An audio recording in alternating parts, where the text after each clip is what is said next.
Privilege today to introduce Pilyoung Kim to you all. I'm so excited to hear about her research.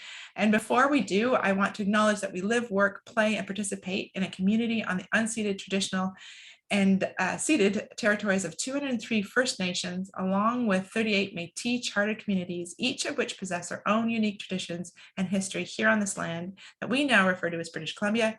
I completely recognize that many of you are not joining from British Columbia, so I encourage you all to do some research on the Indigenous communities on lands of which you live. We acknowledge the importance of the Truth and Reconciliation Commission of Canada's call to action, the United Nations Declaration on the Rights of Indigenous Peoples, and the BC Declaration on the Rights of Indigenous Peoples Act. In all of our work, we're committed to ensuring Indigenous women's rights to health and safety and the equal opportunity to participate in a manner that recognizes and respects Indigenous cultures and traditions. Today, myself, I'm joining you from North Vancouver, which is part of the unceded traditional and ancestral homelands of the Coast Salish peoples of Musqueam, Squamish, and Tsleil-Waututh First Nations. And probably many of you know a little bit about the Women's Health Cluster, but I'd like to just point out that I think we have 17 countries represented and over 350 members, including faculty, but a lot of trainees, knowledge users, and community partners. We run a number of events. We have a women's brain health conference coming up in November, which will be on hormonal contraceptives and how that influences the brain. And we do quite a bit of outreach. So if some of you are interested in either like Pilyoung being on a podcast or writing a blog, please do let us know. We do have a number of travel awards now that we'll be able to travel again. So please have your trainees register for those as well. I'm going to figure out when our next one is because it should have already been announced. And we have a number of collaborators. Please join. We need to thank our sponsors, particularly University of British Columbia and Elizabeth Rideout. So with that, I'm going to stop sharing my screen so that Pilyoung can start sharing her screen, and then I will introduce her. So Pilyoung Kim is an associate professor in the psychology department. She's also the director of the Family and Child Neuroscience Laboratory and co-director of Brain, Artificial Intelligence, and Child Center. In these research projects, Dr. Kim provides mentoring, research training, and a learning environment that stimulates and supports the future goals of students. In addition, Dr. Kim teaches courses on brain development and the neurobiology and psychological basis of I guess in a way, parents are kind of pilots, but anyway, parent-child relationships, and she gives frequent talks to community organizations. Dr. Kim focuses on discovering and sharing research evidence to develop innovative ways to support the well-being of two generations, new parents, and their young children. And now, as many of you know, I like to ask people for their fun facts because it's not just about their academics, although that's what brings them here. But Dr. Pilyoung's fun fact is that she enjoys scuba diving, and her favorite flavor of Girl Scout cookies is Samoas. Geez, I said it wrong, Samoas. And I was just telling her we don't have that in Canada. So now I need to go to the US and buy some of these apparently amazing cookies. And apparently that as they are here in Canada, only available for a short time. And when they first came out, she bought 5 boxes because she loved them so much. So without further ado, I give you Dr. Kim. You're on mute though, so don't forget to unmute. Yes, thanks, Lisa, so much for a really nice introduction. So yeah, for people who doesn't know Samoas, it's a very coconutty, like chocolate cookie. So yeah, I'm gonna see whether they're still selling the cookies. I should definitely bring some boxes next time that next week when I'm in Canada. I'm gonna see what I can. I don't know whether it's COVID, but I found it also a little hard to find Girl Scout cookie tables. Anyhow, but today I'm here with you to tell you about some of the research that we do in our lab and also the field in general on the topic of how stress influences the maternal brain. So thank you so much for your interest. I'm going to go ahead and get started. Okay, so this is the overview for today. So first, in case that you're not familiar, there's a lot of changes that happens during kind of pregnancy and postpartum period. I'm going to focus a bit more on the postpartum period. And I'll go over some kind of normative changes first. And as you would see that there's a lot of plasticity during this period of time in maternal brain. So it kind of makes this period to be very interesting for researchers like us to see how this maybe interacts with their experience. So one aspect that I'll talk a lot more today will be how negative experience like being exposed to poverty and stress might actually influence that brain adaptation to motherhood. And more recent research that we're doing, I'll just share some preliminary data that the cannabis use seem to be also might be influencing the maternal brain adaptation. In the context that we did notice that, some of the mothers were very stressed, used cannabis as one of the coping mechanisms. So it was very interesting to us and then seemed important to understand. And I would also share briefly, more recently, we've been also very interested in how this stress influences maternal brain, but it's also transmitted to the fetal brain development and infant brain. So I will share some recent findings that we have. And I would have a brief discussion at the end to kind of wrap up everything that we talked about today, explaining the prenatal period as a window of vulnerabilities, but also opportunities.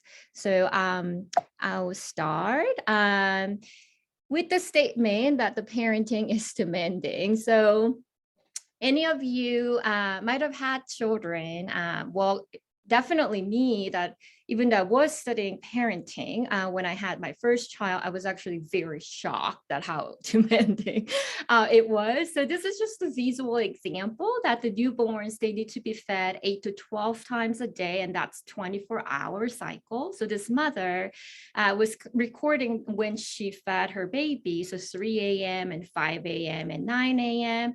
And she, just like me, how I was, she couldn't remember which side of the breast she nursed her baby.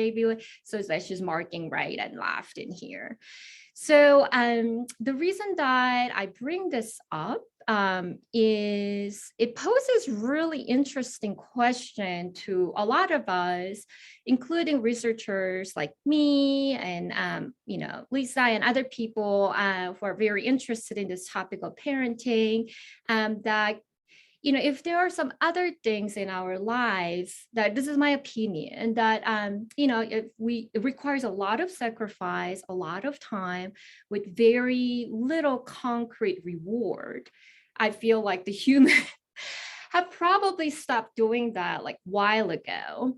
But that means that our species probably have extinct a long time ago. So it seems like there is a mechanism in our brain that kind of help us to feel motivated to have a child, and also once we have a child, care for the child. So that is very interesting question, and it seems like that brain mechanism seems to be also shared with all the other mammals at that more kind of basic structure. So that's something that kind of we want to talk about during this period of time that I want to introduce. And that really core brain mechanisms that help us to feel motivated to care for our children is that they're just really equipped with everything that make us feel like we want to approach that and we want to love that and we want to care for them. So these are the pictures of my two sons.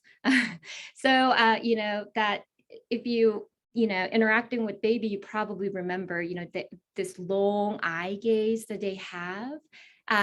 When you hold them, like they have this very sweet smell. Their skin is extremely soft, and this kind of round, like plump face. All those actually activates the reward circuitry in the brain. Help us to feel motivated to reach out to them and then interacting with them and then care for them. So the emotional bond as human mothers that we develop over time with them is also extremely rewarding.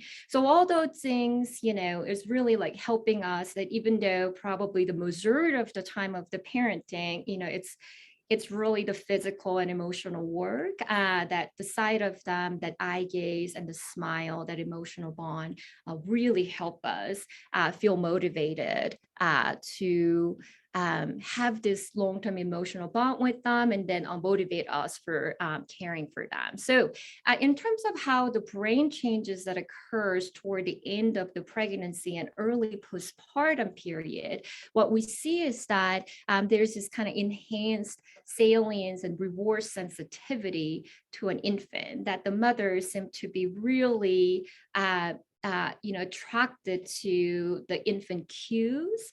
There's a lot of attentional bias toward that. And then, the infant cues also activating that motivation and reward circuitry. And so highlighting that, there is a finding suggesting that, so this is non-human animal work, showing that, there's this kind of preference switches between two different rewarding cues, during the postpartum period. So it turned out that the rodents, they also like to use cocaine. So that's why there's a picture of cocaine here. And then if we kind of follow the DM's preference, rodent mothers' preference over the course of the postpartum period, because the reward circuitry that we're talking about that strongly responds to POPs during the early postpartum period, it is a very similar brain circuitry that also responds to other rewarding things like food, sex, but also drug. So early postpartum period, which is this gray bar, that kind of lighter gray bar, and then this is kind of amount of the time the rodent mother trying to access that particular cues. So that one is cocaine and then the others were pups. And as you can see here, the early postpartum period, when the pups really need the mothers more and the mothers have really high maternal motivation, that they actually spend a lot more time trying to access the pups. However, toward the late postpartum period, which is the black bar here, that you can see that that preference has switched. So there's a less time trying to access POPs and then more time trying to access cocaine. And that's probably related to the fact that the late postpartum period, the POPs don't really need maternal care as much. Therefore, there's a less maternal motivation. So this is just kind of an example that how interesting it is, during the postpartum period, our brains seem to go through the change to have this sensitivity to detecting the baby cues and then helping other brain areas to be also activated to care for the babies. So, however, just the maternal motivation might not be enough to activating the maternal behaviors in a way that, mothers especially need to be able to regulating their own emotions. Think of infant cry. The initial kind of response to the infant cry can be distress. So it's very important for mothers to be able to regulate their own emotions. And also it's very fascinating that again, toward the end of the pregnancy and early postpartum period, the mothers seem to have this kind of more attenuated stress reactivity to things they might have normally found to be stressful, but in this time that they seem to have a more dampened response to those stressful cues. And that seem to also help them to focus on the parenting. So all those this enhanced ability to regulating the emotions seem to be also very important for parenting behavior. So if we presenting the infant cues to human mothers, we see strong activations in maternal motivation and reward circuitry, but we also see brain areas that are important for emotion regulation. However, the human parenting behaviors are very, very complex. So as you can see from this diagram that is very busy, that, emotion regulation and the maternal motivation are two circuitries I might focus on most today because they seem to be also vulnerable to stress exposure. But again, there are also brain areas that are related to empathy and theory of mind are also highly involved and activated when mothers are exposed to infant cues.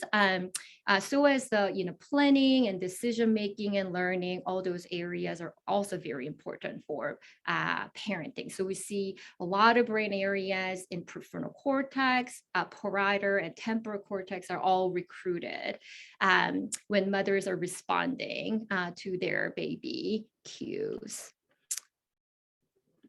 So this is one of the earliest studies that we did trying to understand the human mother brain, that we were encouraged by very elegant and human animal works that there might be some structural changes during the early months postpartum. So we decide to see whether that might be true in human mothers as well. So this was longitudinal study that we took the images of the human mothers at the first postpartum months. And then the second time we invited them back at 3 to 4 months postpartum, and we took the images of their brain again.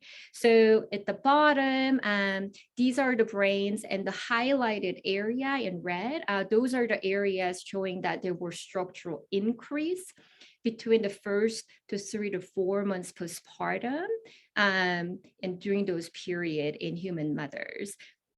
So as you can see here, it covers a lot of those brain areas that I just highlighted, including prefrontal cortex and temporal and parietal lobes. Also, we saw structural increase in the midbrain regions that also include those reward areas that I talked about earlier.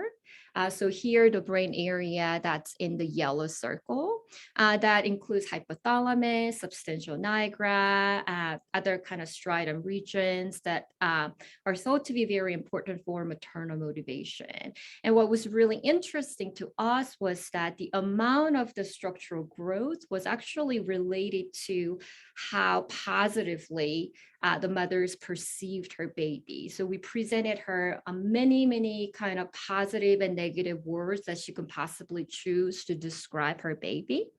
And we saw how many words that she have chosen to describe her baby more positively, like adorable and perfect and beautiful. So the more words that she used to describe her baby was related to more structural growth in this maternal motivation region. So, this is just like one of the kind of exciting evidence that perhaps her brain morphological changes might be associated her experience as parents. And since then, our group and also some other groups and other universities and countries has replicated that there seems to be at least during the first 6 months or so, a postpartum period, there's this kind of structural growth in maternal brain. So this is a picture on the left that we show kind of cortical thickness increase during the first 6 to kind of 9 months period. On the right, with the picture of my student, Alex, we also showing that there is a functional connectivity increase between amygdala and nucleus accumbens. So salience and the reward kind of areas having the stronger connectivities as it moves on to the later postpartum period. And this might be a lot to do with this increased amount of the experience the mothers has as interacting with their babies. But at the same time, it kind of really striking us at how much plasticity there is during this first few months postpartum period. And I should also mention that, there's a lot of plasticity during pregnancy as well, while the direction of the changes seem to be opposite. So we see that, in those literature, there's a structural decrease during the prenatal period and pregnancy period. So there's some decrease, and then there's an increase during the postpartum period.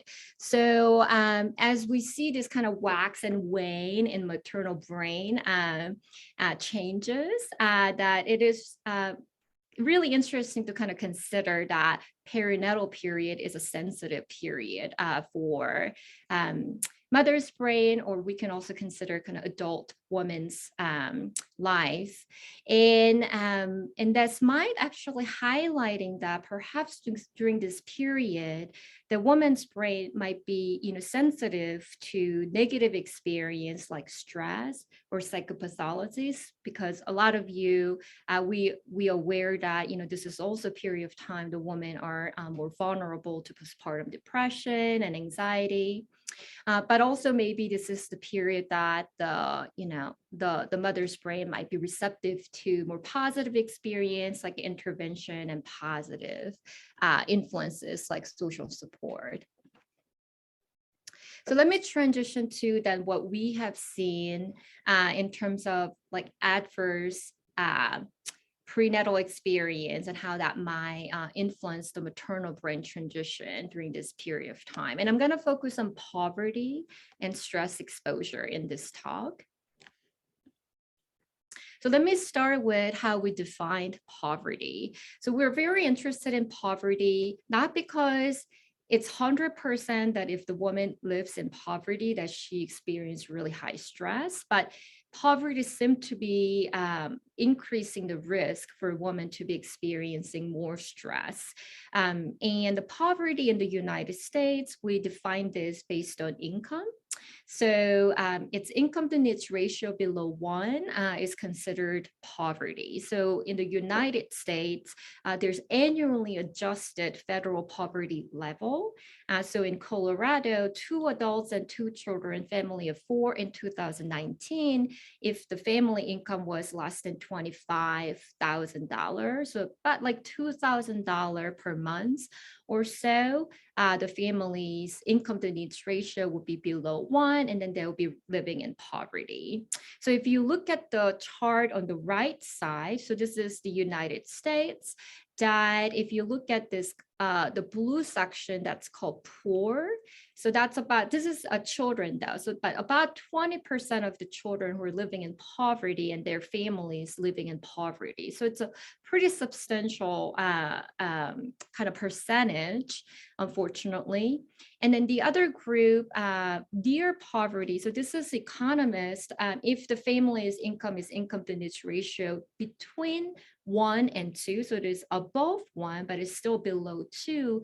These are families are all still struggling to meet their basic needs. So they are called near poverty. And so if we combine poor, poverty, and near poverty, they're called low income. And that is almost 40% of the children and their families. So it is concerning that there are quite a substantial number of the people who are living in this condition. And you often hear people talk about socioeconomic status. So that can be defined any of these 3 different indicators like income and education and occupation. And it's not hard to imagine that there's a very high correlation between like low income and low educational level. So they're also used interchangeably. So bringing kind of back to the poverty and the parenting context that we're focusing on right now, that it's unfortunate that low-income mothers, they're reporting high levels of psychological distress and more stressful events. Therefore, not surprisingly, they have a greater risk for developing postpartum depression and more negative mother-infant relationships. So in the United States, the low-income mothers are more often become target of a lot of different kind of postpartum interventions for these regions. And in earlier study with smaller sample that we reported that indeed lower income mothers show more kind of dampened brain response to baby cues in the lateral prefrontal cortex, the region that we consider might be important for especially emotion regulation.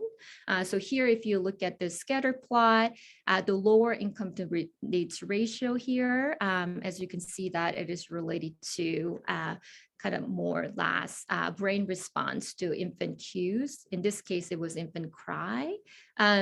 So this was concerning to us because the higher activation in some of these regions are also related to more sensitive parenting behaviors. But it was also very important for us to kind of bring this one step further, that what about poverty that might be related to this kind of lower brain response in new mothers? So we followed up with another study that what aspect of poverty is associated with brain and also the behavioral sensitivity to an infant among new mothers. So this study that I will go into a bit more in depth. But before I start, I also want to share a story of one of our participants.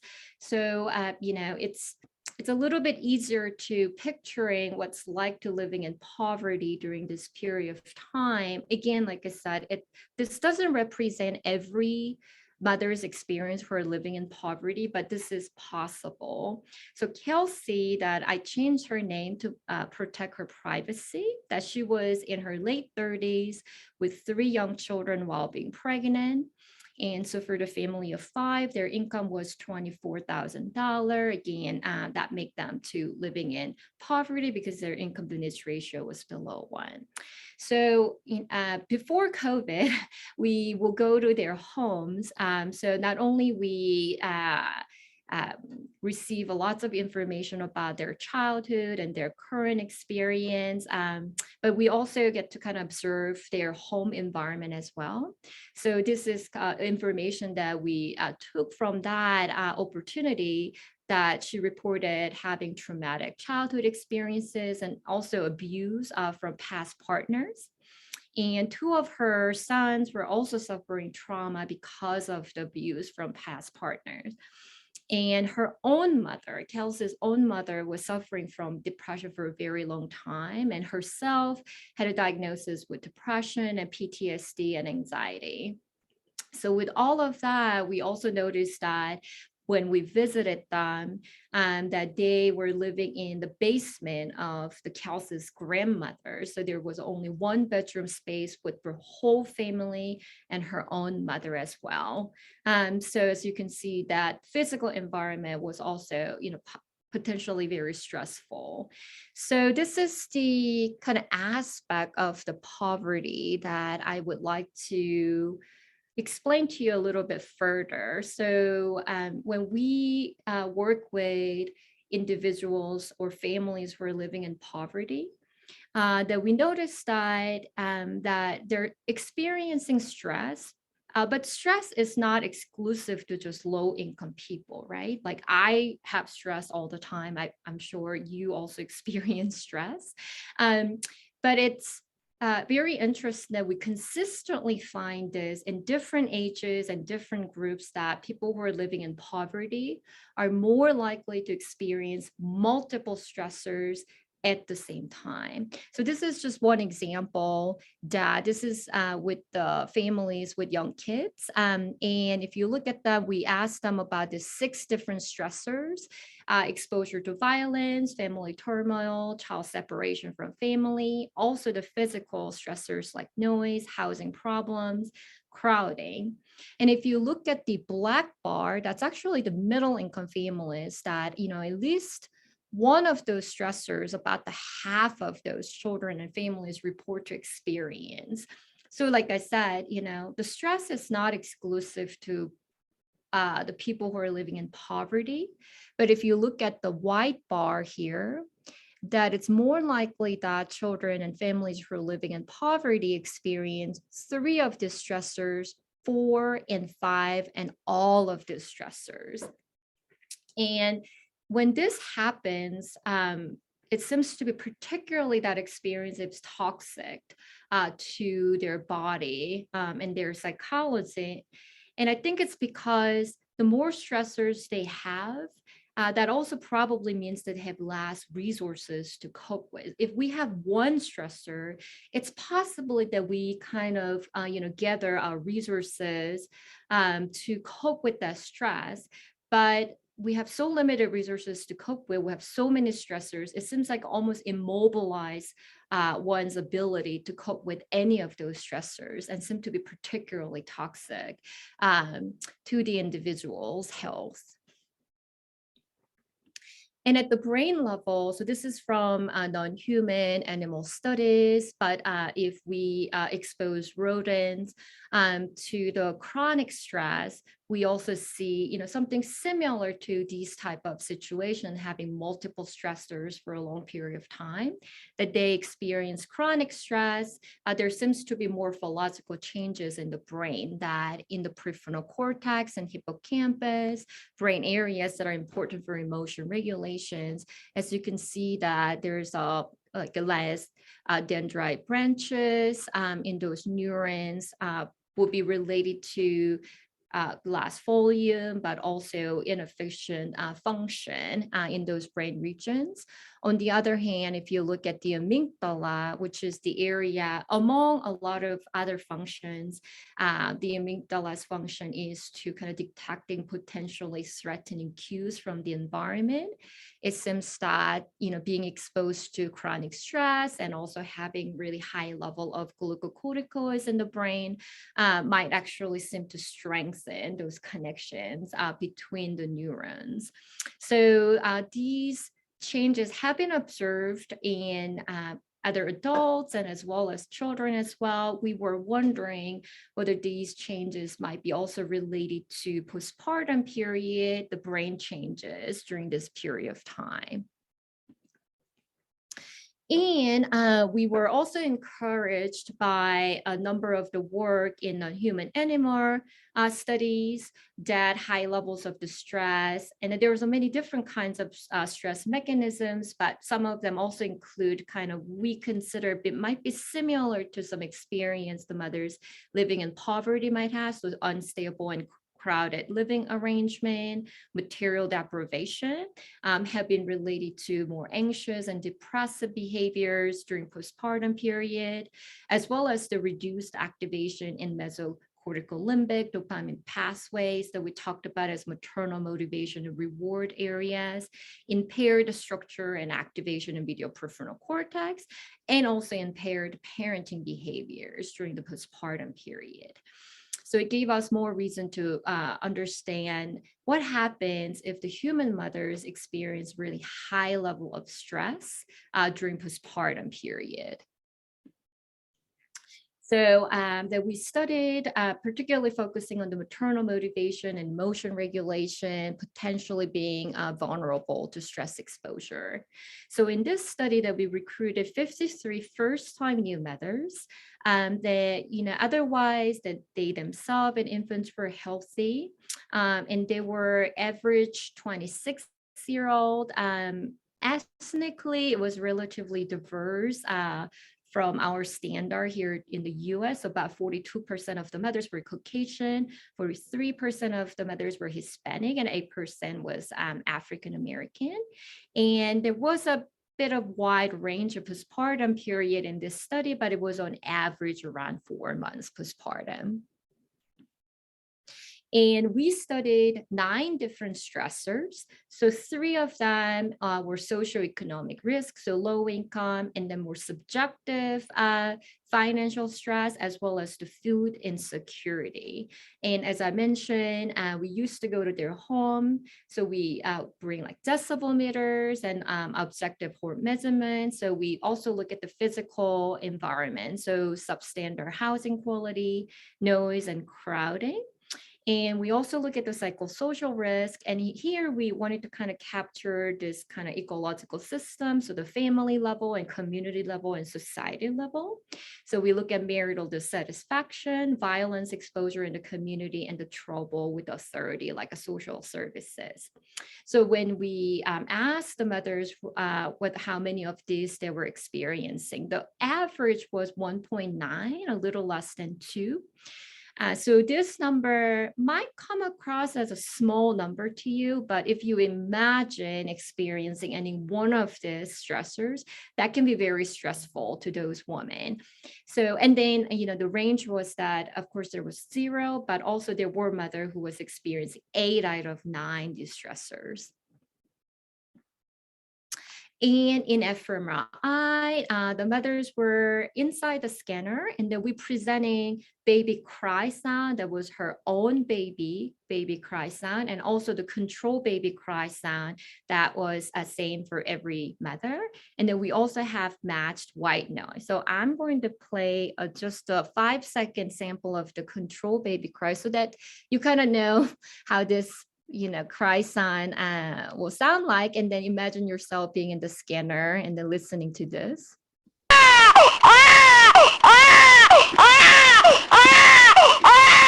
So I should have warned you that it was going to be very loud. So I'm really sorry.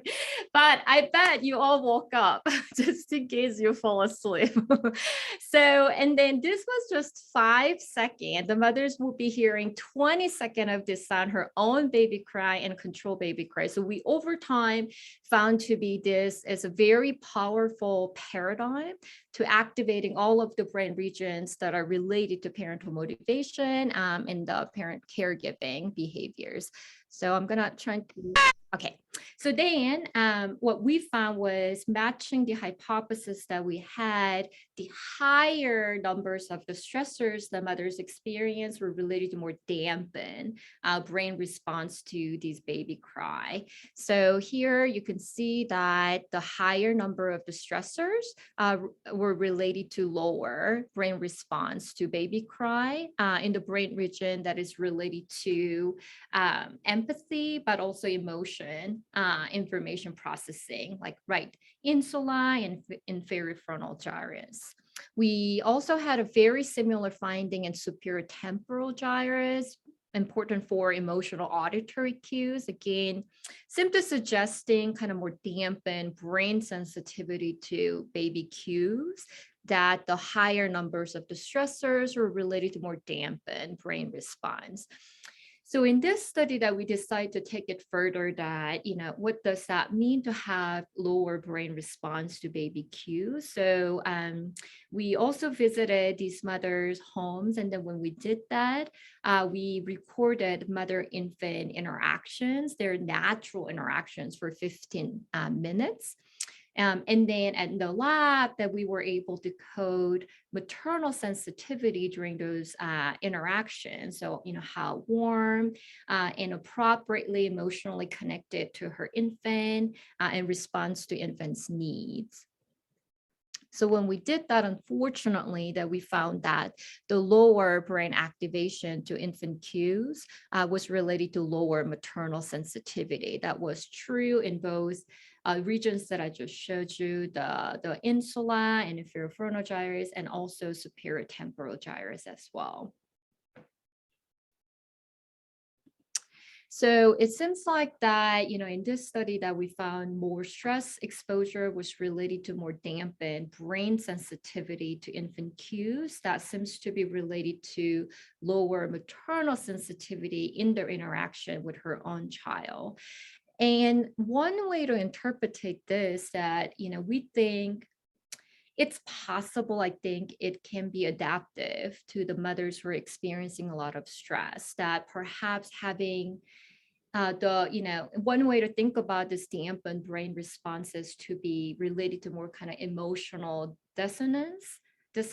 So like a little bit of distance, that it's supported by some of the kind of subjective ratings that we have about infant cry too, that, kind of protecting the mothers to be more emotionally overwhelmed by the distressed cues from the infants. Unfortunately, though, that I think that emotional dissonance might be related to a bit more difficulties in sensitively responding to the babies during their actual interaction. So that's kind of one hypothesis that we have that that we're studying more about.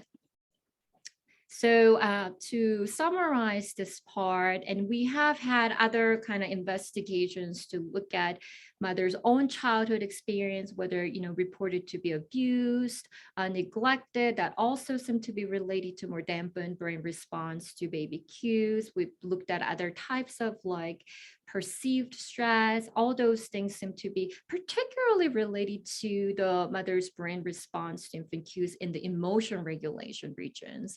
So we think perhaps stress might be in the human mothers, might not necessarily directly related to parental motivation circuitry, but I think the emotion regulation circuitry might be more vulnerable to the exposure to stress in human mothers, but unfortunately in turn might be related to their difficulties in connecting with their babies, and then also response sensitive to their babies.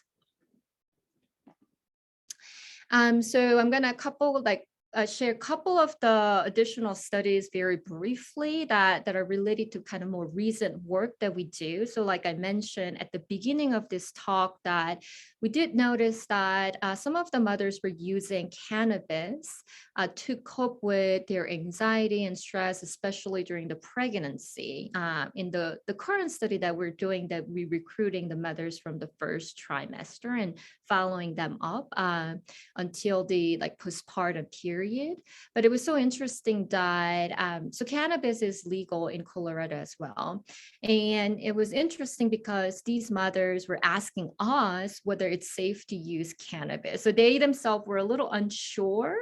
So our answers were like, we don't know. And then we were like, oh, maybe we should study this because really nothing is understood about this. So just like a preliminary findings that we have was that, and then during pregnancy, to be able to study the maternal brain, we decide to use this another approach that's different from fMRI. That's called functional near-infrared spectroscopy. So that's the one, like I said, we used to do home visits. We were actually able to bring these to the participants' home. So we can actually measure their brain activations in every trimester. And then when baby's born, we also did the brain activation measurement with babies. And in this preliminary study that our students like Shannon and Xu together found that indeed the cannabis used during the pregnancy seemed to be related to response to infant cues, in this case, infant cry sound, showing that especially in the kind of lateral prefrontal cortex, but as well as the medial prefrontal cortex, cannabis using women showing more dampened brain response to infant cues. So and then we have some early evidence that the more cannabis that they use during the pregnancy might be related to more differences in the brain activation in baby cues. So we're continuing this investigation right now. And the second study that I want to share with you is, like, we've talked a lot about the changes in the maternal brain, but there are evidence that the stress that mothers experience can be transmitted, especially during the pregnancy, directly to the fetal brain development. So in this study that we were very interested in kind of seeing how that might come out as the similarities in the mother's brain connectivities and the newborn baby's brain connectivities. So very brief background, but I feel like many people in this room knows about this really well. But the adverse experience, like the mother's experience, like the stress, but also abuse and depression, can change a lot of mother's physiology, but that also includes increased glucocorticoid levels that actually seem to send signals to the fetus that it changes the developmental trajectory of their brain, that in turn increases the fetuses, the second generation's vulnerability to different kinds of illnesses, including psychopathology. So in this study that we studied mother's socioeconomic risk, in this case, we actually look at the mother's educational levels. And as soon as the baby is born, we did the brain imaging for the mothers, but also from the newborn babies. So we examined the similarities in their functional connectivities.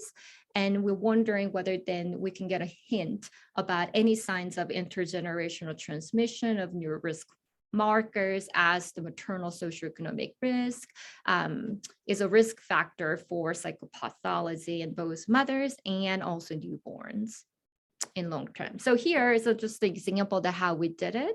So as you can see here, the mother is sitting outside, and then we have research assistant who's having her arm reached out to the baby who's actually sleeping inside the scanner. So that's how we did the infant scanning while they're naturally sleeping. And 4 years ago, actually, I had my second son. So that's actually a picture of my brain and my newborn baby at that time, my second son's picture. So that's kind of like giving you an idea that how we are doing this type of study. So in this one, that we had 30 mother neonate diets. The mothers were on average 29 years old. And then infants were at that time just about kind of 4 weeks. And the mother's education level was 15 years old, ranged from 11 to 20. So I want to highlight that we did not have a lot of mothers with very low educational levels, but there was some range. And this was resting state fMRI. So we did the processing and analysis, especially really interested in the similarities in their brain connectivities over time between the mothers and the infants. And if we just look at, generally how the mothers and infants' functional connectivities may be, correlated to each other, it was not too surprising that relatively kind of more mature network in infants were showing higher synchrony, higher similarity to mothers' functional connectivity. So if you look at here, that more kind of somatosensory network, visual networks, auditory network, those are the networks that like infants at birth already showing kind of relatively mature functional connectivities. So they showed a greater similarities with their own mothers compared to brain networks that develop more slowly, like a default mode or salience, kind of attention related, attachment related networks. So that was very interesting to us. And the next step was that we look at whether the mother's socioeconomic risk, like such as low educational levels, might be related to the similarities. And interestingly, though, that what we found was that the higher maternal education level, so low socioeconomic risk, was related to low levels of functional connectivity similarities. So you see this in a whole brain level, like higher maternal education being related to last similarities between mom and infant, and then like specific networks like emotion regulation and salience, auditory and sensory motor. And this seems to actually fit to the literature, while there's very limited literature on this kind of study, but that there is a literature suggesting that especially the infants exposed to really harsh environment, there is a kind of environmental pressure for them to mature more quickly. So with infants with functional connectivities and structural findings, that we see that actually very early on, they might actually showing more mature brain profile in their early ages, and might be related to also down the road they might like reach puberty earlier and things like. There's a very a great hypothesis that's out there with evidence. So we are wondering whether the fact that the higher socioeconomic risk might be related to greater functional connectivity similarities, which might indicating a little bit more mature profiles in the infants, might also reflecting that type of environmental pressures on the infants. Unfortunately, with that, the understanding is that it kind of narrows that window for the infants to develop their brain, which can be related to more negative outcomes in long term. So what we found in this study was that maternal education level that's lower was related to more similarities between mother and infant functional connectivities, which then might be related to intergenerational transmission of neuro risk markers, which other studies like the mothers with the depression and their daughters, again, they might actually show more similar brain structure and functional connectivities, which again seem to kind of show that environmental pressure and the risk being transmitted to the next generation. So I want to wrap up and saying that the prenatal period with the evidence seem to suggest that there might be a window that the maternal brain might be vulnerable to stress exposure, unfortunately.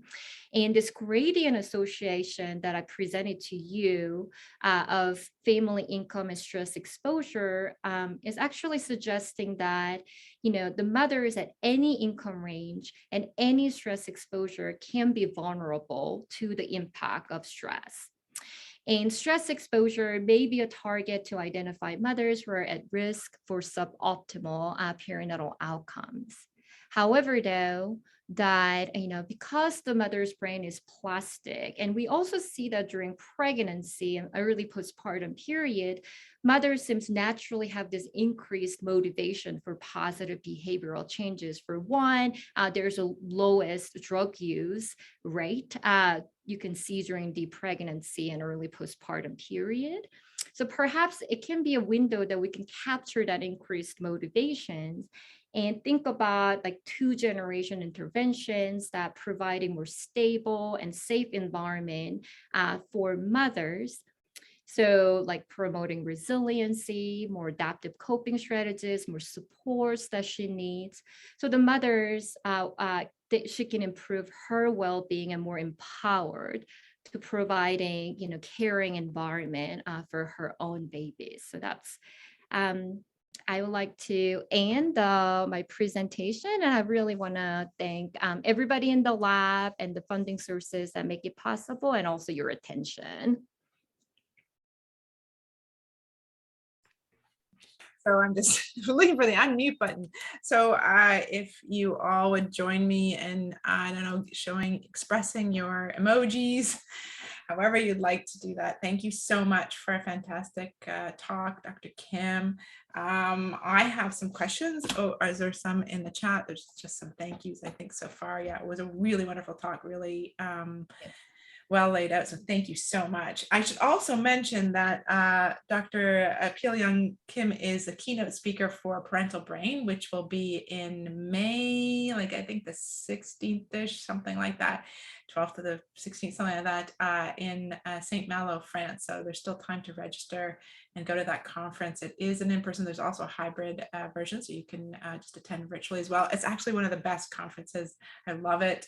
It's only every 3 years or so, sometimes 4 years if there's pandemics in the middle. So I encourage you to check that out. If you have trouble finding it, just let us know. And that is, yeah. All right. So I have a bunch of questions. But if other people have questions, obviously you don't want to hear me. You'd rather give your own questions. So please, you can either unmute or put it in the chat. Otherwise, I will go ahead and ask. I heard it's good to have these long pauses because it encourages people to time up, but whatever. Cannabis and stress. So that I was really interesting about and maybe not so super surprising that, people are self-medicating. I've heard that too, particularly during pregnancy. I've also heard it for nausea too, people that suffer from really, but we don't know, like, what are the risks, benefits versus risks. So I'm wondering, I know you showed some really nice data showing that they have a dampened response to infant cries, but I think you're going to be looking at this, how is stress related to that? So if they're taking cannabis for, to sort of dampen their own stress responses to what's happening in their lives, is that better than stress alone? Right? Is it actually beneficial over the top of, or can you look at that? Do you have a sample size to be able to look at that?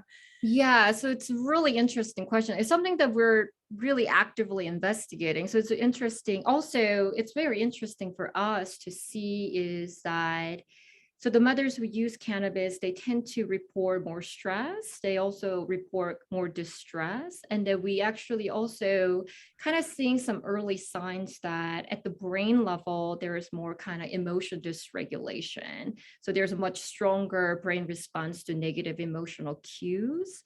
And then there's a literature out there, actually stress can lead to a more craving for drug.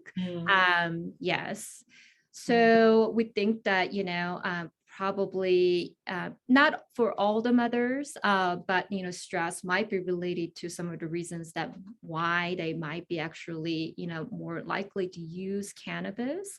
And and it's interesting that still we see that among the mothers who use cannabis regularly, there's more kind of depressed mood or anxious mood that they're reporting. So I understand that I think some of the mothers are using it as kind of coping motives, or maybe like some might say like self-medication, but perhaps it's not a perfect. Yeah. Doing what they think. You're right. What about cannabidiol too? Sorry, I think you were going to finish something there. So No. Oh, please go ahead. Yes. Mm-hmm. What about like, so you're looking at cannabis or THC, but what about like, there's all sorts of now, tinctures of cannabidiol and, it's, doesn't have the psychogenic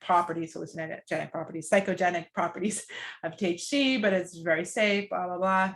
Mm-hmm. My husband's company works on some of those things, so I hear him talk about it. But so are you going to be looking at that, or have you heard of any of people using that, or do you have any data to look at that as well? So like I've seen like other people reporting the different effects of like THC and cannabinoid. It's interesting though, at least in Colorado, the mothers that we're studying, they're most likely to use the product that contains THC. So, they mostly smoke, Mm-hmm. We almost rarely see that mother who Really? exclusively use, yes, cannabinoid. So yes, I think it doesn't represent I think large population, but I think it would be really interesting that cannabinoid alone might be actually providing more positive outcomes without a lot of negative impacts. Mm-hmm, Yeah, mm-hmm. that would be interesting to know.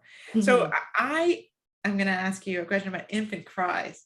Mm-hmm. So now my babies are in their 20s, but I really, really remember, so in that particular study, you gave us some evidence for it was primiparous females, right? First-time moms. Mm-hmm. So I'm wondering, have you looked at second-time moms? Is there like a stronger association? Because of course, once you're a mom, it's like, I remember.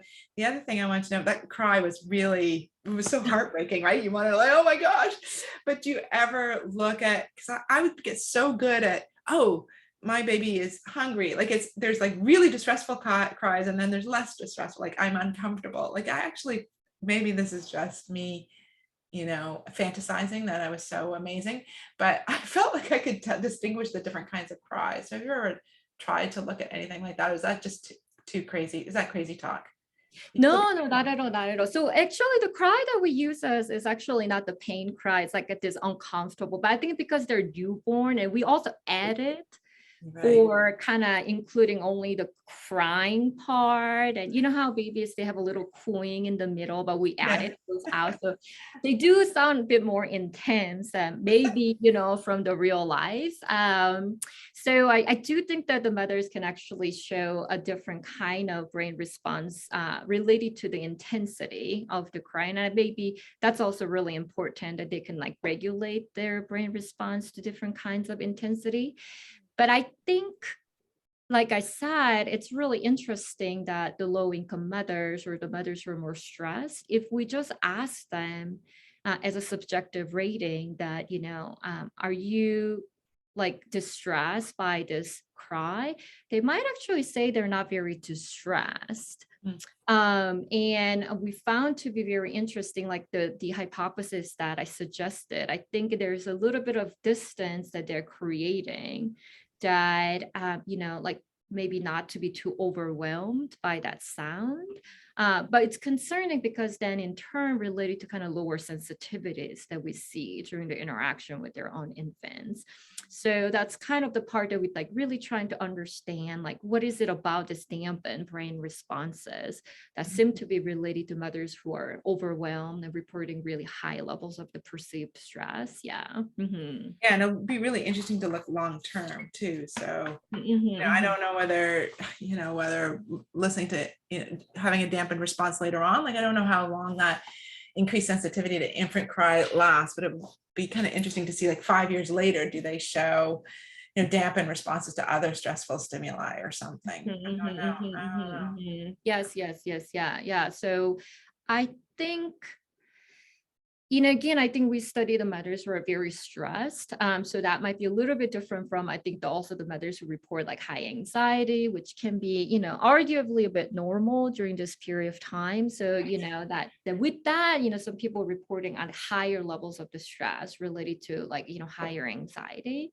So there's a kind of complex pictures that's going on, but yeah, it would be important to follow them up. And yes, and then, we have some of the mothers who end up developing postpartum depression in the study. So that's something that we're going to follow up, whether they or earlier brain response actually look qualitatively different. Okay. Yeah. Oh, that was going to be my next question. So thank you. But we are at time. So if everyone could actually, if you have that emoji handy, just join me again in thanking Dr. Pilyoung Kim for a fantastic talk. So thank you so much for giving your time, and really look forward to seeing more papers coming out. So thank you so much. Thank you. Thanks so much for your attention.